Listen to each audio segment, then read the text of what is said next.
Saurashtra cricket association જામ રણજીતસિંહજી થી લઈને રવિન્દ્ર જાડેજા સુધી જેણે આપણને દિગ્ગજ પ્લેયરો આપ્યા, પણ હવે એવું લાગી રહ્યું છે કે આપણને ટીમ ઇન્ડિયામાં આવા પ્લેયર્સ બીજી વાર જોવા નહીં મળે. તમને નવાઈ લાગતી હશે મારા નિવેદનથી કે હું આવું શા માટે કહી રહી છું. તો સતત સૌરાષ્ટ્ર ક્રિકેટ એસોસિએશન પર અમુક પ્રકારના ભ્રષ્ટાચારના, પરિવારવાદના આરોપો લાગી રહ્યા છે અને આરોપો જે કોર્ટ સુધી પહોંચ્યા છે. આરોપો પરથી એવું લાગી રહ્યું છે કે જો આજ પ્રમાણે પરિવારવાદ ચાલતો રહેશે અને આજ પ્રમાણે જો સૌરાષ્ટ્ર ક્રિકેટ એસોસિએશન કામ કરતું રહેશે તો પછી ભવિષ્યમાં ક્યારેય આપણને જામ રણજીતસિંહજી કે પછી અત્યારે હાલ રમતા રવિન્દ્રસિંહ જાડેજા જેવા પ્લેયર્સ નહીં જ મળે. આના પહેલા પણ અમે એક સિરીઝ ચલાવી રહ્યા છીએ. આજે ક્રિકેટ એસોસિએશનમાં ગફલત ચાલી રહી છે એને લઈને આના પહેલા પણ એક ઇન્ટરવ્યુ કર્યું હતું અને ફરી એકવાર આજ સિરીઝને આગળ વધારી રહ્યા છીએ. સિરીઝને આગળ વધારવા પાછળનું એક જ કારણ છે કે ક્રિકેટ એ આપણા દેશમાં રમતથી વધીને લોકોની લાગણી છે અને એ જે લાગણી છે એ લાગણી સાથે જ્યારે ચેડા થઈ રહ્યા છે, અનેક ભાવિ ભવિષ્યો એવા છે જેમના જીવનમાં ક્રિકેટ એ એમનું સપનું છે અને એમનું જીવન જ બનવાનું છે, પરંતુ આ ભ્રષ્ટાચારના કારણે એમનું જીવન જોખમાઈ રહ્યું છે, એમના સપનાઓ રોડાઈ રહ્યા છે અને એ સપનાઓ ના રોડાય એના માટે થઈને અમે આ સિરીઝ આગળ વધારી રહ્યા છીએ. અમારી સાથે જોડાયેલા છે કિરીટ ચૌહાણ, જેઓ રણજીમાં રમેલા છે. એમનો પોતાનો ક્રિકેટનો એક સારો એવો ઇતિહાસ છે. તમે પણ એમને રમતા જોયેલા જ હશે અને એમના ઇતિહાસથી લઈને, એમના ભૂતકાળથી લઈને, એમણે જે રમ્યું છે, એમના અનુભવ છે અને અત્યારે જ્યારે 70 વર્ષની ઉંમરે એમને રિટાયરમેન્ટ લેવાનું હોય, શાંતિથી ઘરે બેસીને આરામ કરવાનો હોય, એ ઉંમરે તેઓ હાઈકોર્ટમાં દોડી રહ્યા છે. શા માટે દોડી રહ્યા છે? તો સૌરાષ્ટ્ર ક્રિકેટ એસોસિએશનમાં જે ગફલતો ચાલી રહી છે એ ગફલતો દૂર થાય અને ટીમ ઇન્ડિયામાં આપણને ફરી પાછા એવા જ પ્લેયર્સ સૌરાષ્ટ્ર ક્રિકેટ એસોસિએશન આપી શકે એના માટે દોડી રહ્યા છે. આપણે કિરીટ ચૌહાણ સાથે વાત કરીશું.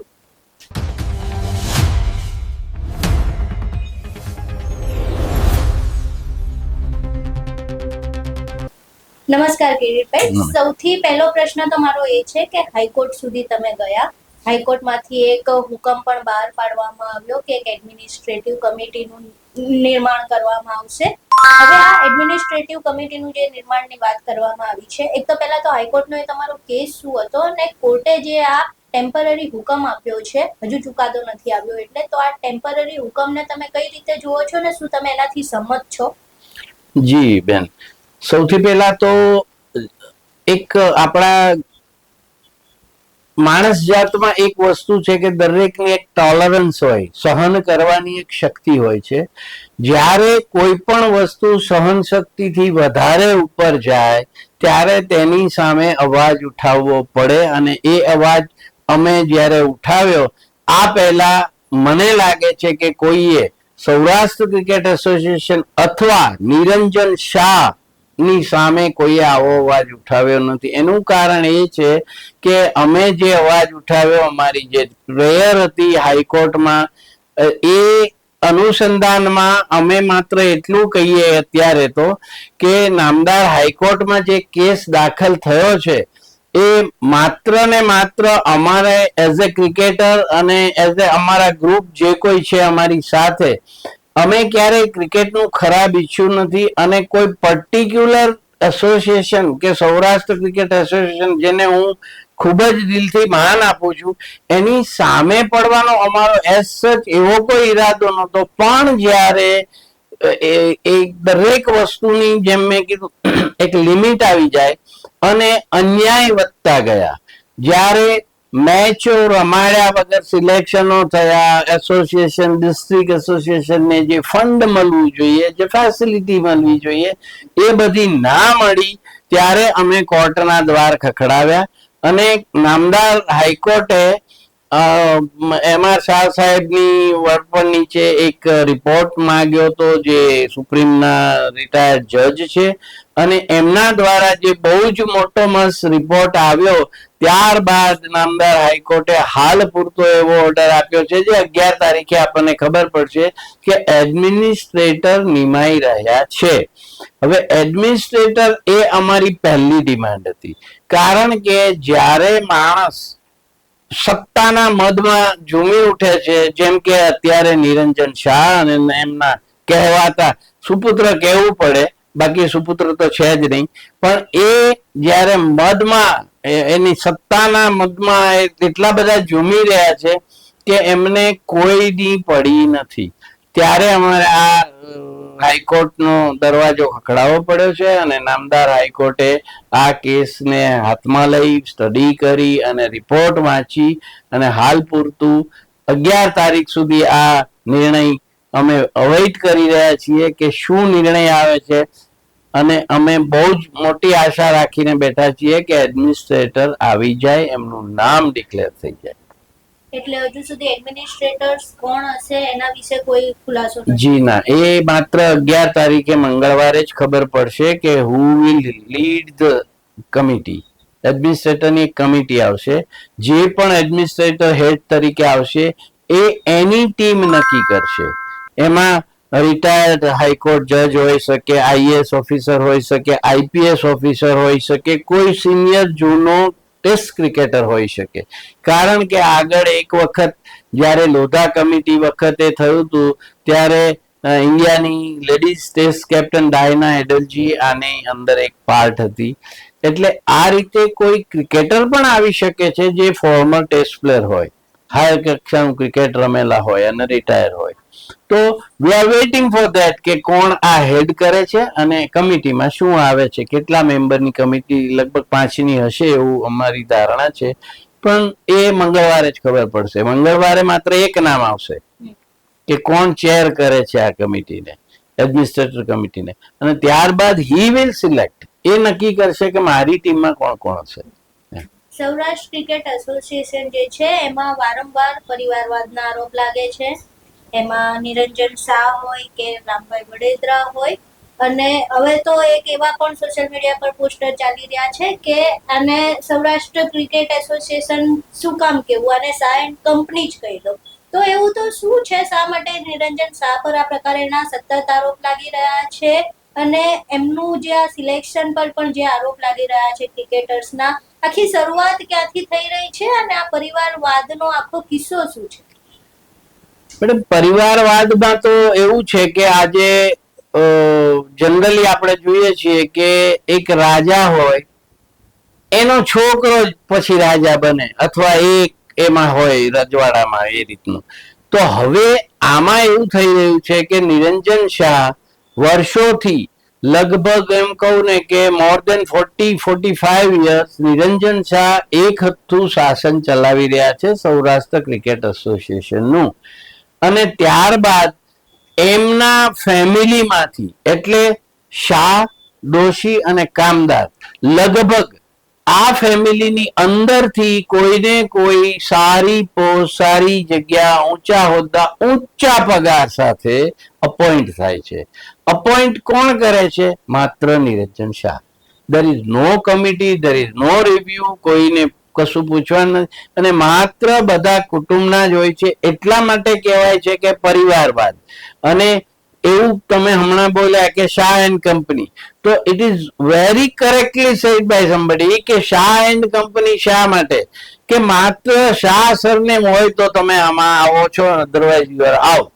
તમે ગમે તેટલી તમારી કેપેસિટી હોય, ગમે તેટલું ક્રિકેટ રમ્યા હોય, ગમે તેટલું નોલેજ હોય, તમે આમાં આવતા જ નથી. તમને મેમ્બરશિપ બી નથી મળતી. એટલે મેમ્બરો બી એમના પરિવારવાદમાંથી જ આવે છે, અને કમિટીમાં પણ એમના, અને હોદ્દા ઉપર પણ એમના જ માણસો, કે જે હું ક્લિયર શબ્દમાં કહીશ કે યસ મેન સિવાય ત્યાં કોઈની એન્ટ્રી નથી. સૌરાષ્ટ્ર ક્રિકેટ એસોસિએશન છે, એનું ફંડ કેટલું છે, અને જે ફંડ એમને મળે છે એ પ્રમાણે શું ક્રિકેટર્સને સુવિધા મળે છે? તમે પણ આટલો તમારો લાંબો ક્રિકેટનો ઇતિહાસ રહેલો છે, તમારી વખતે શું સુવિધા હતી અને અત્યારે શું સુવિધા છે? જે ફંડ છે એ ફંડનો ઉપયોગ કઈ રીતે થઈ રહ્યો છે? પહેલા તો મેડમ મારા સમયની વાત કરું કે હું જ્યારે સ્કૂલ્સનું ક્રિકેટ રમતો, ત્યારબાદ થોડું અંડર 16 રમ્યો, અંડર 19 રમ્યો, અંડર 22, ત્યારે 22 હતી, 25 નહોતી, 22 રમ્યો, અને ત્યાંથી મને રણજી ટ્રોફીમાં ડાયરેક્ટ નિરંજન શાહે ફોનથી પૂછ્યું કે ભાઈ તારે રમવું છે? એટલે આ એક જાતનું એવો ક્વેશ્ચન હતો કે જેમાં આગળ ખાઈને પાછળ ખુઓ, આગળ ખાઈને પાછળ ખુઓ એવું હતું.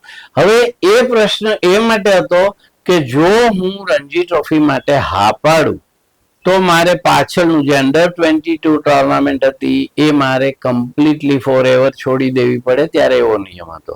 એટલે જો હું યસ સિલેક્ટ કરું કે મારે રણજી ટ્રોફી રમવું છે અને હું રણજી ટ્રોફીમાં બાય ચાન્સ ફેલ જાઉં કે આ લોકો મને ડ્રોપ કરે, એટલે મારી ક્રિકેટ કેરિયર પૂરી થઈ જાય. એ સમયના નિયમ આવા હતા.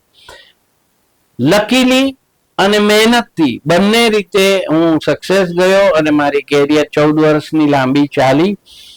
હવે એ સમયની જો તમને વાત કરું ફેસિલિટીની, ત્યારે ફેસિલિટી નામે ઝીરો હતું.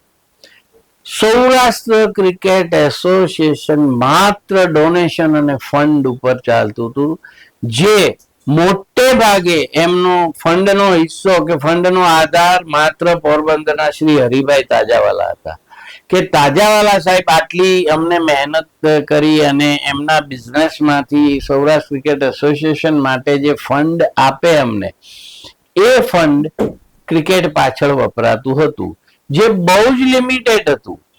એટલે શરૂઆતમાં અમે લોકો જે ટ્રાવેલિંગ કરતા હતા એ પણ મેડમ અનરિઝર્વ થર્ડ ક્લાસ રેલવેમાં અથવા મેક્સ ટુ મેક્સ એમ કહેવાય ને કે ત્યારે નવી નવી લક્ઝરી બસો ચાલુ થઈ હતી એસટી ડેપો, એસટી માંથી સ્ટેટ ટ્રાન્સપોર્ટ. એટલે એ લક્ઝરી બસમાં જો અમને લઈ જાય ઇન્ટરનલ સૌરાષ્ટ્રમાં ક્યાંય પણ મેચ હોય તો અમને તો અમે ગદગદ થઈ જતા હતા કે ઓહો લક્ઝરી બસમાં બેસવા મળ્યું. જ્યારે અત્યારે તો બધું તમે જાણો છો કે ફ્લાઇટ ને તે ને કપડા ને અમને તો કાંઈ જ મળતું નહોતું. હું જેટલા વર્ષ રમ્યો એટલા વર્ષ સૌરાષ્ટ્ર ક્રિકેટ એસોસિએશન અથવા કોઈ ઇન્ડિવિજ્યુઅલ પાસે મેડમ હેલ્મેટ પણ નહોતી. એટલે અમારી પરિસ્થિતિ એક ગરીબ ઘરનો છોકરો કેવો હોશિયારો થઈને રમતો હોય અમે એ રીતે જ રમ્યા છીએ. નો ડાઉટ ખુમારી અમારામાં એટલી જ હતી, કદાચ આજથી વધારે હશે, કારણ કે અમારે લડત બહુ આપવાની હતી. પ્રેક્ટિસ માટેની ફેસિલિટી નહીં, ગ્રાઉન્ડની ફેસિલિટી નહીં, માત્ર મેટિંગ વિકેટ ઉપરનું ક્રિકેટ હતું કે જે પાણી છાંટીને રોલ ફેરવીને મેટિંગ લગાવે એના ઉપર ક્રિકેટ રમવાનું હતું. એના ઉપર ઇન્ડિયા કક્ષાના ફાસ્ટ બોલરોને બિંગ એ ઓપનર અબ્દુલ ઇસ્માઇલ હોય કે આપણા મહારાષ્ટ્રનો પાંડુરંગ સલગાંવકર હોય, દે વેર ફાસ્ટેસ્ટ.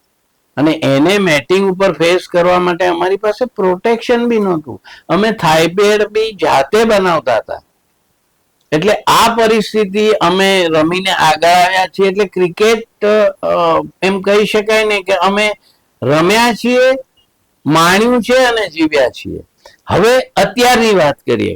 અત્યારે ફૂલ ફેસિલિટી સાથે સૌરાષ્ટ્ર ક્રિકેટ એસોસિએશન છે અને અત્યારે જે આ ફંડની વાત કરો છો એ મિનિમમ દર વર્ષે દરેક એસોસિએશન સ્પેશિયલી સૌરાષ્ટ્ર ક્રિકેટ એસોસિએશનને 125 થી 150 કરોડ રૂપિયા બીસીસીઆઈ દ્વારા આપવામાં આવે છે.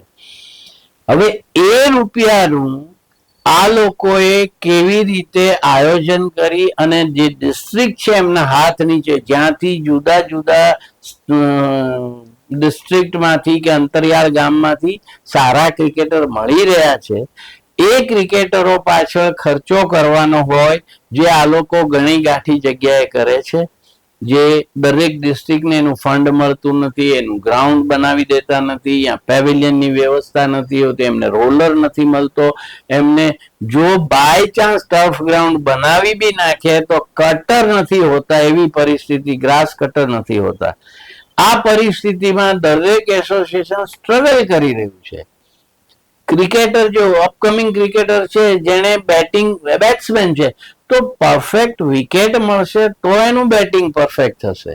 બોલર છે જે બોલિંગ નાખે છે તો એની સ્પીડ કેટલી છે, જો સારી વિકેટ હશે તો એની સ્પીડનો એને અંદાજ આવશે, એના સ્વિંગનો અંદાજ આવશે. આ બધી બેઝિક જે મૂળભૂત જરૂરિયાતો છે એનો બધા ડિસ્ટ્રિક્ટમાં અભાવ છે. જે જવાબદારી માત્ર ને માત્ર સૌરાષ્ટ્ર ક્રિકેટ એસોસિએશન છે, કારણ કે એમને ખિસ્સામાંથી પૈસા નથી આપવાના, ઉપરથી પૈસા આવે છે, એ ક્રિકેટ ડેવલપમેન્ટ ફંડ તરીકે આવે છે, જે આ લોકો સદંતર અવોઇડ કરે છે. અને એ પૈસાની થાપણો કરે છે. અને જે ફંડની આપણે વાત કરી તો આજે સૌરાષ્ટ્ર ક્રિકેટ એસોસિએશન પાસે 676 કરોડ રૂપિયાનું ફંડ હશે, જે જુદી જુદી બેંકોમાં એ એફડી તરીકે છે, અને 46 કરોડ લગભગ વ્યાજ આવે છે. તો એટલું ફંડ વાપરે તો પણ ડિસ્ટ્રિક્ટ માટે ઉત્તમ છે.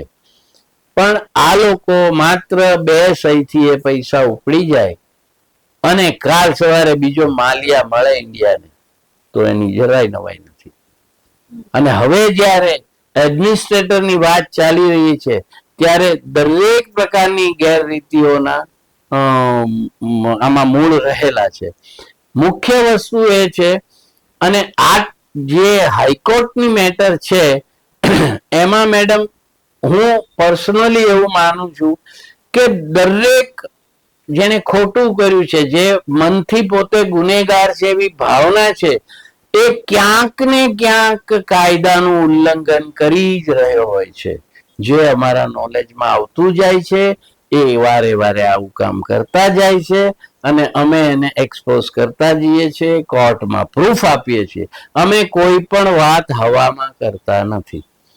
એટલે આ વસ્તુ સાથે મને બહુ દુઃખ થાય છે કે અત્યારે આટલી બધી સારી ફિનાન્શિયલ સર્વિસ છે, પૈસા છે, પણ છોકરાઓ માટે કઈ ભવિષ્ય છે નહીં. તમે નિરંજન શાહની વાત કરી. નિરંજન શાહને તમે શરૂઆતથી જોતા આવ્યા છો, હજુ સુધી તમે જે કેસ પણ લડી રહ્યા છો એમાં એમનો બહુ મોટો એવો ફાળો છે. આ આખી જે ઘટના છે એમાં નિરંજન શાહને તમે જે શરૂઆતથી જોવો છો, એમની શરૂઆતથી સફર જે છે ત્યાંથી લઈને અત્યાર સુધી તમે નિરંજન શાહને કેવી રીતે જુઓ છો? હા મેડમ, નિરંજન શાહને જોવા માટે એમાં ક્યાંય ક્રિકેટ શબ્દ હું એડ નહીં કરી શકું. દુઃખદ વાત એ છે કે ભલે એ રણજી ટ્રોફી પ્લેયર છે, ક્રિકેટર કહેવાય છે, પણ એમની ક્રિકેટ કેરિયરમાં એવું કોઈ પણ વાત, કોઈ પણ પ્રસંગ, કોઈ પણ પરફોર્મન્સ એવું નથી કે જે એ 12 રણજી ટ્રોફી રમ્યા, 280 રન કર્યા, હાઈએસ્ટ 45 રન કર્યા, અને લગભગ 6-7 વર્ષની એમની ક્રિકેટિંગ કેરિયર રહી. તો એ ટાઈમ દરમિયાન બી એ માણસ, હવે મને એવું લાગે છે કે ક્રિકેટર જ નહોતો, એ પોલિટિશિયન હતો.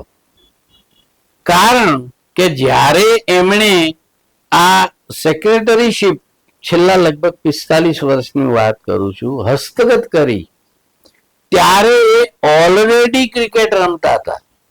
75 સુધી એ ક્રિકેટ રમ્યા, અને 72માં તો સેક્રેટરી થઈ ગયા હતા. એટલે he is not a cricketer, he is a politician, he is a administrator. એની સાથે ક્રિકેટને બેન જોડી શકાય એવું હું તો માનતો નથી. હવે સ્ટેડિયમના નામકરણો ખૂબ વિવાદમાં રહે છે. અમદાવાદનું સ્ટેડિયમનું નામકરણ થયું એ પણ વિવાદમાં રહ્યું. રાજકોટનું જે સ્ટેડિયમ છે એનું નામકરણ થયું એ પણ વિવાદમાં છે.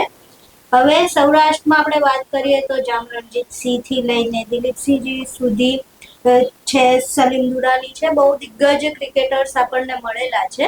જે નામકરણ કરવામાં આવ્યું એ નામકરણમાં આ ક્રિકેટર્સને સાઇડલાઇન કરવામાં આવ્યા. અમુક એવા ક્રિકેટર્સ છે જેમના નામે ટ્રોફીઝ છે, એમને સાઇડલાઇન કરવામાં આવ્યા. અને આ જે નામકરણ થયું એને તમે કઈ રીતે જુઓ છો? મેડમ, નામકરણમાં તો એવું છે ને કે કંઈક તમારી એવી સિદ્ધિ હોય કે જે ખરેખર બિરદાવી શકાય.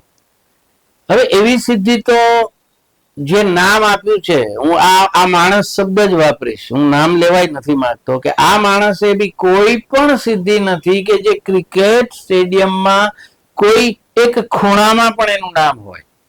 હું એવું પણ વિચારી નથી શકતો જ્યારે આખા સ્ટેડિયમને આ નામ આપવામાં આવ્યું છે, જેની ક્રિકેટિંગ કેરિયર કે ક્રિકેટ તરીકે કોઈ વસ્તુ જ એમને શોભા નથી દેતી. માત્ર એડમિનિસ્ટ્રેટર, અને એ પણ પોલિટિક્સ. એ ક્યાં સુધી ચાલે છે કે એ કોઈને ઉભા નથી થવા દેતા એમની અગેન્સ્ટમાં. છેલ્લા 45 વર્ષમાં એક પણ ઇલેક્શન આપ્યું નથી સૌરાષ્ટ્ર ક્રિકેટ એસોસિએશને, એક પણ નવો મેમ્બર એડ કર્યો નથી.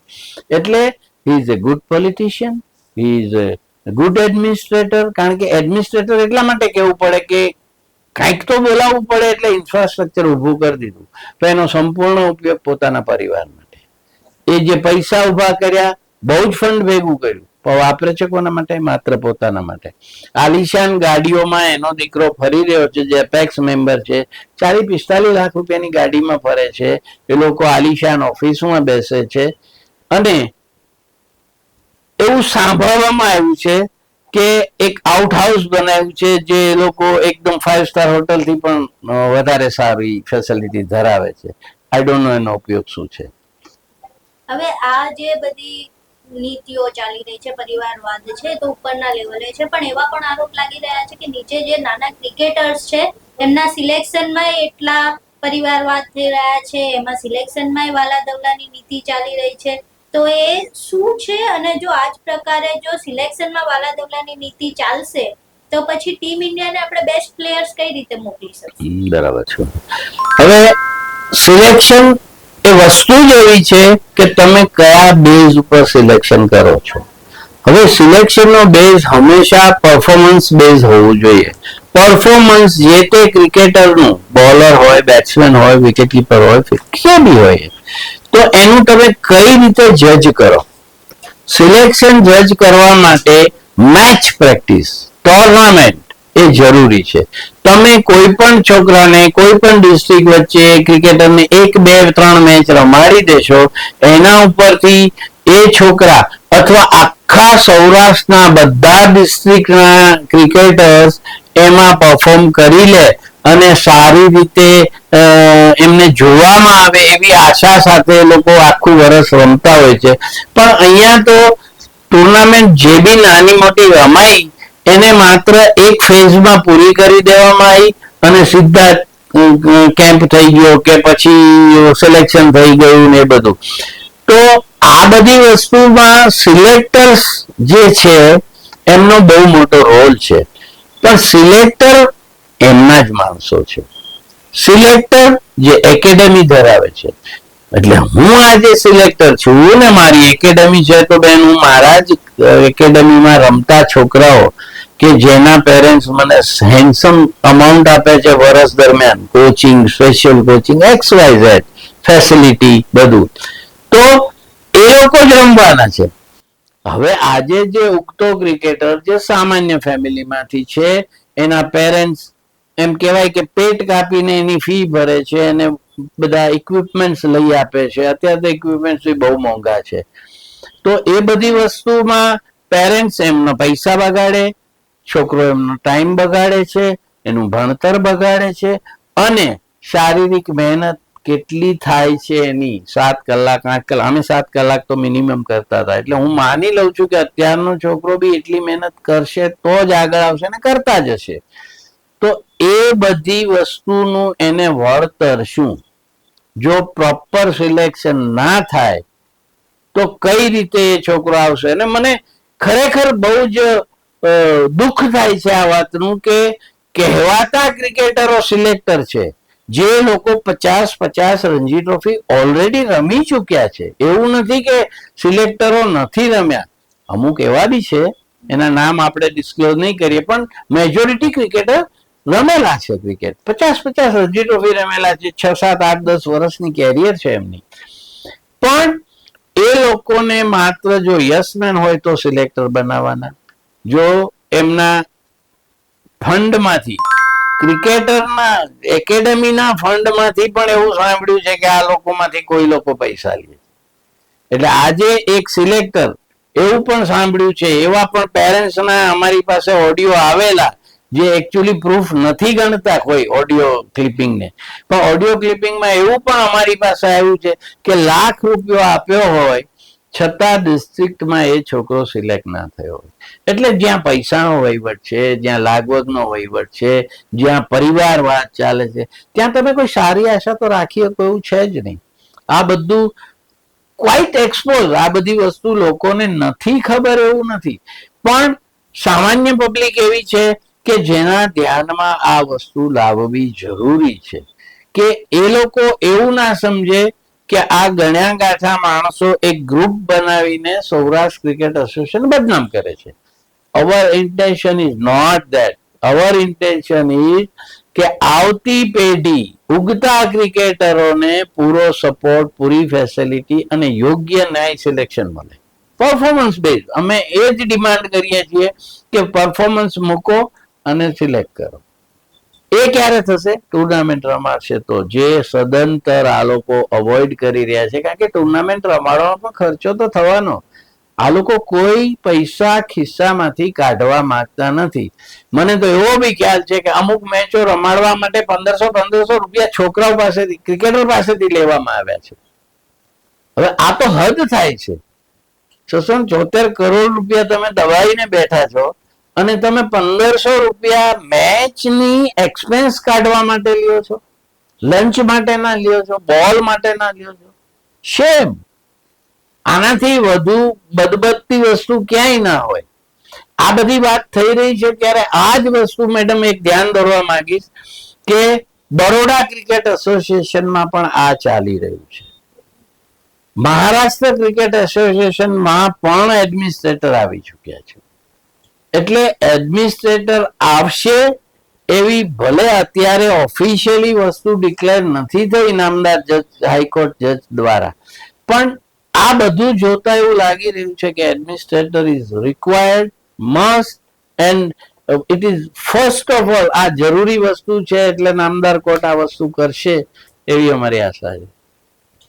હવે સૌરાષ્ટ્ર ક્રિકેટ એસોસિએશન છે એની વાર્ષિક આવક 150 કરોડની આસપાસ માનવામાં આવી રહી છે.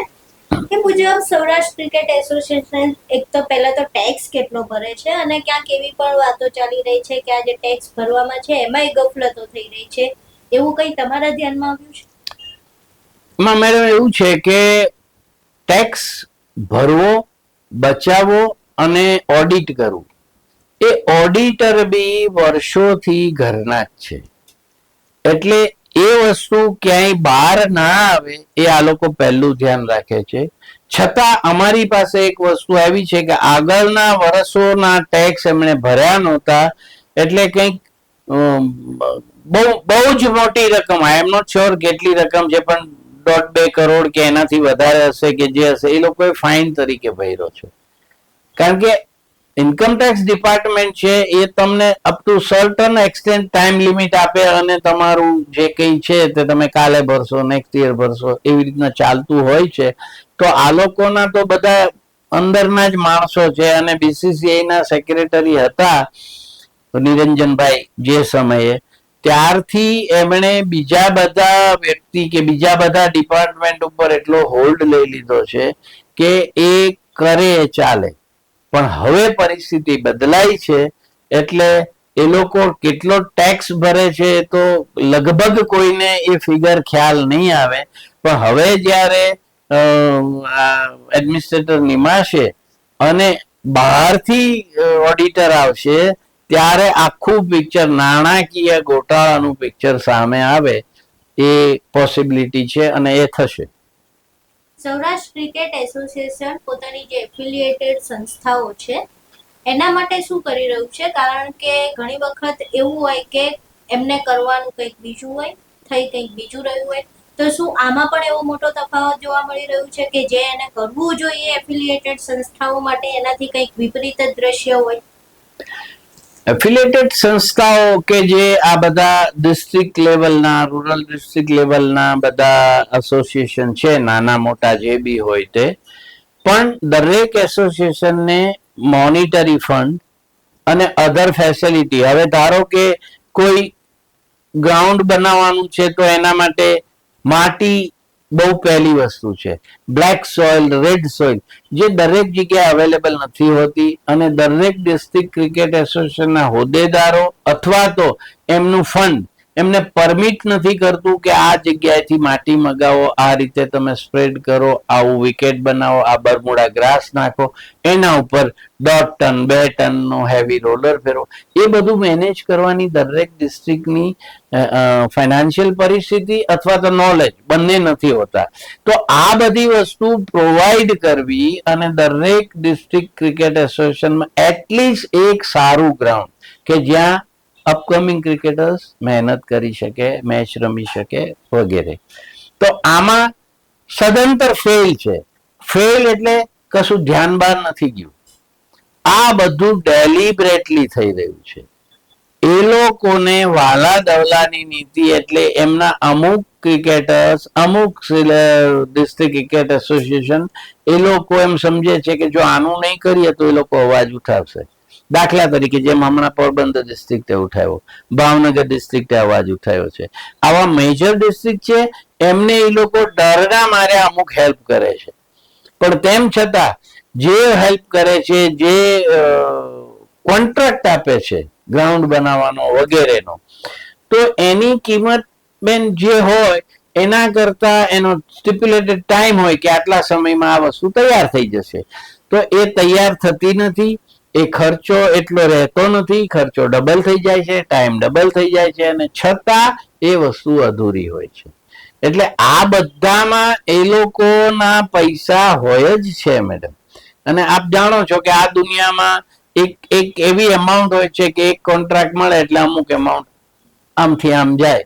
તો આ બધું તો કોઈને કહેવાની જ જરૂર નથી. બધા સમજી રહ્યા છે કે આટલા કરોડોનો જ્યારે વહીવટ થતો હોય ત્યારે એમાં શું શું ગેરરીતિ થઈ શકે એવું. હવે એસીએમાં જે સતત આરોપો લાગી રહ્યા છે, ભ્રષ્ટાચારના છે આરોપો, પરિવારવાદના જે આરોપો છે, આ એસીએમાં જે આરોપો લાગી રહ્યા છે, તમને શું લાગે છે આ આરોપો પાછળ એસીએ જવાબદાર છે, જિલ્લો જવાબદાર છે, તંત્ર જવાબદાર છે, કે અમુક ગણ્યા ગાંઠ્યા લોકો છે જે આખું સૌરાષ્ટ્ર ક્રિકેટ એસોસિએશન જે છે એના ઉપર દાગ લગાડી રહ્યું છે? આમાં ક્રિકેટ એસોસિએશન અત્યારે બહુ જ ઓછું પિક્ચરમાં આવે છે, કારણ કે આપણે જો સૌરાષ્ટ્ર ક્રિકેટ એસોસિએશનનું નામ લઈએ તો એ માત્ર એક સુપર બ્રેઇનથી ચાલી રહેલી સંસ્થા છે, અને ધેટ ઇઝ નિરંજન શાહ. એટલે મારા મત મુજબ એમની રચેલી માયાજાળ, એમનો ફેમિલીનો જે કઈ સભ્યોનું ઇન્વોલ્વમેન્ટ છે, અને જે હેરિડિટરી એ રાજગાદી આપતા જાય છે એ રીતનું જે વાતાવરણ છે, પણ એ લોકોના સંપૂર્ણ કંટ્રોલ હજુ પણ નિરંજન શાહના હાથમાં છે. He is not in a good position health wise. He is not able to run away, અહીંયાથી ત્યાં ભાગવું પડે તો એના માટે તૈયાર નથી. એમની એજ પણ થઈ છે, છતાં આજની તારીખમાં જેમ પડદા પાછળ કઠપુતલી નચાવે એ માત્ર ને માત્ર નિરંજન શાહ જ છે. એટલે આમાં પરિવારવાદ ચોક્કસ ઇન્વોલ્વ થાય છે. પણ એસોસિએશન, સૌરાષ્ટ્ર ક્રિકેટ એસોસિએશન ઉપર જો કોઈ કંટ્રોલ હોય તો આવું ના થાય. હવે એ કંટ્રોલ લોધા કમિટીએ નાખેલો, પણ એને આ લોકો ગોળીને પી ગયા છે. Niranjan Shah was literally clearly not allowed to enter the premises and not appearing any of the Saurashtra Cricket Association's problem. પણ હજુ એ ચાલી જ રહ્યું છે. એટલે આ વસ્તુ બહુ જ જોર પકડી છે. એમનો વિરોધ કરવા વાળા બહુ થયા છે. વિરોધ એમનો કરે છે માત્ર નિરંજન શાહનો. Nobody is against Saurashtra Cricket Association. કારણ કે સૌરાષ્ટ્રમાંથી જ પ્લેયરો આવ્યા છે. આપ જાણો છો એવી રીતે ભૂતપૂર્વ બધા જ દુલીપ ટ્રોફી, રણજી ટ્રોફી, એ બધા એમ જેમના નામે રમાય છે એ ક્રિકેટર આપણે ત્યાંથી જ આવેલા છે. અને ઓફકોર્સ ચેતેશ્વર પૂજારા ને જાડેજા, રવિ, તો આ બધા ની જે કઈ ઉપલબ્ધિ છે, જે કઈ એમણે દેશમાં નામ કાઢ્યું છે આપણું સૌરાષ્ટ્રનું, તો અમે નેચરલી સૌરાષ્ટ્રની વિરોધમાં તો છીએ જ નહીં. એસસીએ ની વિરોધમાં બિલકુલ નથી. એમની આ જે કઈ પ્રવૃત્તિ, પરિવારવાદ અને પૈસાના ગોટાળા, અમને એ જ વાંધાજનક વસ્તુ લાગે છે ને એનો અમે છેકથી છેક વિરોધ કરવાના છીએ. બકુલ રાઠોડ નામના એક વ્યક્તિ છે, અત્યારે તો એમની ઉંમર પણ ઘણી થઈ ગઈ છે, સૌરાષ્ટ્ર ક્રિકેટ એસોસિએશનના લાઈફ મેમ્બર હતા. પછી અચાનક એવું થયું કે એમને લાઈફ મેમ્બરમાંથી કાઢી મૂકવામાં આવ્યા. એ પણ આખી ઘટના ખૂબ જ વિવાદમાં રહી હતી. એ ઘટના શું હતી, બકુલ રાઠોડ વિશે તમને શું ખ્યાલ છે, અને શા માટે એમને લાઈફ મેમ્બરમાંથી કાઢી મૂકવામાં આવ્યા હતા? એમાં વાત એવી છે કે બકુલ રાઠોડ એ એમના જે મોટાભાઈ હતા એ પેલા બહુ સારી પોસ્ટમાં હતા, ડોક્ટર લાલ રાઠોડ, અને એ પ્રેસિડેન્ટની પોસ્ટમાં હતા અને ત્યારે મારા ધ્યાન મુજબ, કારણ કે રાઠોડ ફેમિલી મારું ફેમિલી ફ્રેન્ડ છે, બકુલભાઈ પોતે મારા ફેમિલી ફ્રેન્ડ છે, એટલે અમુક વસ્તુ મને ખબર છે, કદાચ બીજાને ખબર હોય કે ના હોય, આઈ ડોન્ટ નો, પણ એમની પાસેથી ડોક્ટર લાલ રાઠોડ પાસેથી ચેક્સ લેવામાં આવતા હતા અને એના અગેન્સ્ટમાં એમને કેશ આપવામાં આવતી હતી. એટલે આ કંઈક વહીવટ થતો હતો જેમાં ક્યાંક વાંધાજનક પરિસ્થિતિ ઊભી થઈ અને નિરંજન શાહે એમની પાસેથી સાઇન કરેલી ચેકબુક લઈ લીધી. આ મારી પાસે ન્યૂઝ છે. હવે નથી ડોક્ટર લાલ અત્યારે, એમને તો ત્યારે જ બરતરફ કર્યા હતા પ્રેસિડેન્ટશીપમાંથી, અને અત્યારે જે બકુલભાઈ છે એ એમના નાના ભાઈ છે અને બકુલભાઈ લાઈફ મેમ્બર છે. તો એમની પાસેથી જોર જબરજસ્તીથી કોઈક પ્રકારની સિગ્નેચર લેવામાં આવી. એમણે આંખની કોઈ ટ્રીટમેન્ટ કરાવી હતી લેઝરથી અને he was not able to read properly. એ ટાઈમે નિરંજન શાહ એમના ઘરે ગયા અને એમની પાસે એક ડોક્યુમેન્ટમાં સિગ્નેચર લઈ લીધી. જે આમણે કહ્યું કે મને કહો વાંચીને અથવા મને આપો કોપી, એવું કશું થયું નહોતું. નિરંજન શાહે ડોક્યુમેન્ટ લઈને નીકળી ગયા. હવે ડોક્ટર શાહને યાર, એ પ્રોફેસર છે, પીએચડી, એટલે અમે ડોક્ટર જ નામ આપીએ છીએ, ઇઝ પ્રોફેસર ઇન લિટરેચર. તો એમને લાગ્યું કે આ કંઈક ભયસ્થાન છે, આમાં કંઈક ગોટાળો છે, કારણ કે એમના બ્રધરનો ઇન્સિડન્ટ તો ઓફકોર્સ એમને ખબર જ હોય. એટલે એમણે ઇમિડિયેટ પ્રેસ નોટ આપી દીધી કે આ વ્યક્તિ મારી પાસેથી જબરજસ્તીથી સિગ્નેચર લઈ ગયો છે, જે અમાન્ય ગણવી. આ આખો એપિસોડ થયો અને ત્યારબાદ આ બધી વસ્તુને વધારે વેગ મળ્યો. હવે એ કરતા તો કર્યું, પણ એ લોકો વારે વારે ડોક્ટર મતલબ બકુલભાઈ રાઠોડને પ્રેશરાઇઝ કરે છે કે તમે અમારી સાઈડ બોલો, તમે આમ કરો, તમે તેમ કરો, તમે પોલીસ કમ્પ્લેન નહીં કરતા. આ પોલીસની મેટર થઈ જાય પછી તો, જો જબરજસ્તીથી.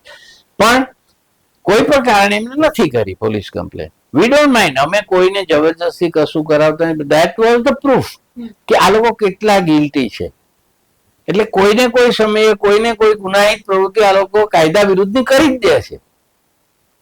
અને આ એમનો મૂળભૂત સ્વભાવ છે કે કોઈ પણ કાયદા વિરુદ્ધ જવું એટલે જાણે કાયદો, કોર્ટ, પોલીસ અને બીસીસીઆઈ પણ અમારા ગજવામાં છે. આવી એક માન્યતામાં રાજતું આ ફેમિલી છે, બાપ દીકરા. બીસીસીઆઈ ની તમે વાત કરી, બીસીસીઆઈ માં અત્યારે સુપ્રીમ લેવલે આપણા ગુજરાતી છે. તો પછી એ જો ગુજરાતમાં આ પ્રકારનું બધું ચાલતું હોય, ખાસ કરીને સૌરાષ્ટ્ર ક્રિકેટ એસોસિએશનમાં, તમે વડોદરાની પણ વાત કરી કે વડોદરામાં પણ આ પ્રકારનું ચાલે છે, તો પોતાના ગુજરાત માટે બીસીસીઆઈ તરફથી કોઈ એક્શન નથી લેવામાં આવતા? બીસીસીઆઈ એક્શન લે એના માટે અમારા દરેક પ્રયત્નો છે. અમે છેક સુધી જે કંઈ પત્ર વ્યવહાર, જે કંઈ કોર્ટમાં અમે રિક્વેસ્ટ કરીએ છીએ, અમે રિપ્લાય છે, એ બધી જ વસ્તુ અમે બીસીસીઆઈને બી ફોરવર્ડ કરીએ છીએ. અને એની સંલગ્ન સંસ્થા છે આઈસીએ, ઇન્ડિયન ક્રિકેટ એસોસિએશન, જે અમે લોકો બધા રિટાયર્ડ ક્રિકેટરો એના મેમ્બર છીએ. અમે ત્યાં પણ મોકલીએ છીએ. ત્યાં પણ બધા ક્રિકેટરો હોદ્દેદારો છે. એટલે અમે બહુ જ સારી રીતે બધી વસ્તુને વર્ણન કર્યું છે કે ભાઈ આટલી ગેરરીતિઓ ચાલે છે, પણ દરેક વસ્તુનું એક કાયદાકીય સ્વરૂપ હોય કે જે બીસીસીઆઈ સ્ટ્રેટ હવે ઓર્ડર, હું માનું છું કે નથી કરી શકતું કે તમે આમ કરો કે આમ ના કરો. એમણે કહ્યું બી હશે ઓફ ધ રેકોર્ડ, પણ આ લોકો, મેં તમને કીધું એમ, એવું સમજે છે કે અમારી પાસે કંઈક ઉપર દિલ્હીનો હાથ છે કે વોટ એવર, જે એમને માનતા હોય એ લોકો.